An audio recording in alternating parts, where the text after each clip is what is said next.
The wrapping paper tore in slow motion.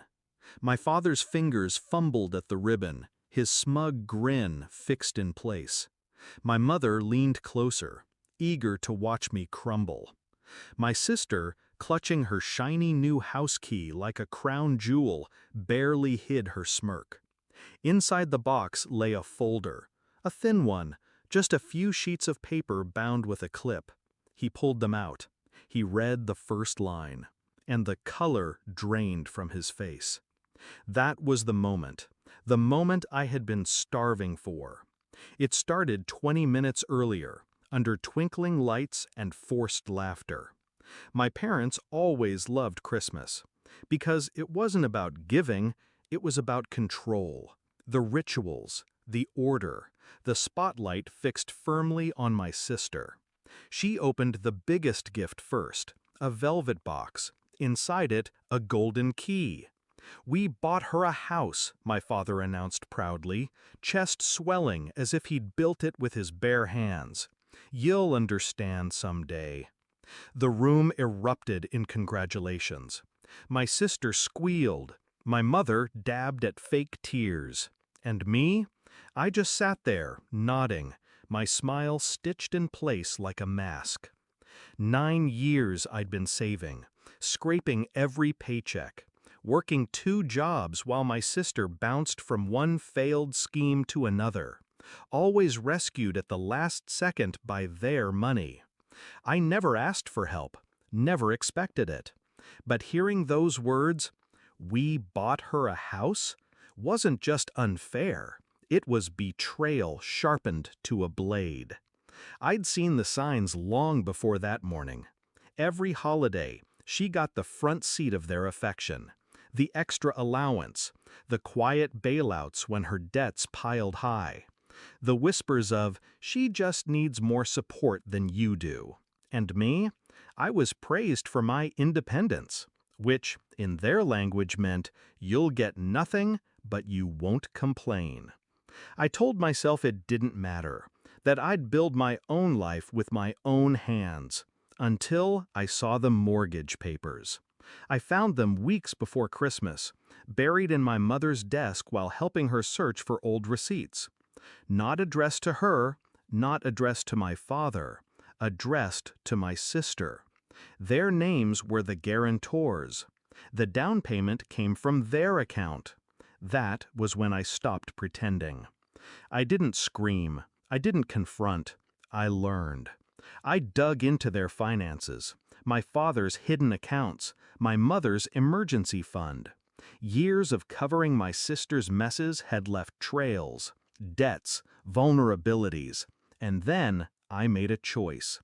If they were going to treat me as the outsider, I'd show them what an outsider can do. Christmas morning was the stage. I handed my father the box with both hands. "This one's for you," I said softly. He thought it was peace. He thought it was forgiveness wrapped in shiny paper.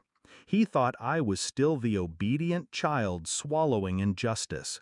He was wrong. Inside the folder was a gift only I could give. Every receipt of their financial favoritism. Every transfer that drained their accounts into my sister's hands. Copies of mortgage documents, highlighted in red. Bank statements, notarized. Proof of tax fraud. Deductions they'd claimed illegally, thinking no one would notice. And on top, the final sheet, a letter from my lawyer. A formal notice of the investigation already underway. I watched the change in his face as he flipped through each page.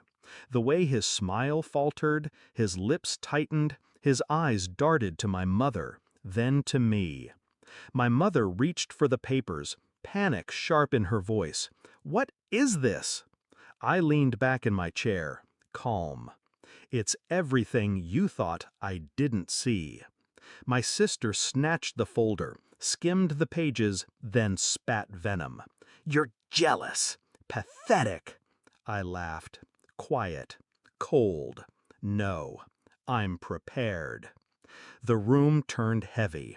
The tree lights flickered. The carols on the speaker sounded absurd against the silence pressing down. My father's voice cracked. "You'd destroy your own family?" I met his stare, unblinking. "No, you did that years ago. I'm just making sure everyone sees it." He opened his mouth to roar, but stopped, because he knew. The evidence wasn't just in my hands anymore, it was already gone, shared, safe, untouchable. Their empire of favoritism was collapsing, and they couldn't control the story this time. I rose from my chair, walked past the tree, past the stunned faces frozen in disbelief. At the door, I paused. "You wanted her to have a house?" I said, my voice steady, sharp. "Then she can live in it when you're both paying fines and scrambling to keep the lights on." My sister screamed my name. My mother begged. My father cursed. I didn't look back. Some people think revenge is loud. It isn't. It's quiet. It's calculated. It's the silence in a room when the truth finally detonates. That Christmas morning, I didn't just give a gift. I gave them the mirror they'd spent their lives avoiding, and I made sure they couldn't look away. Do I regret it? No.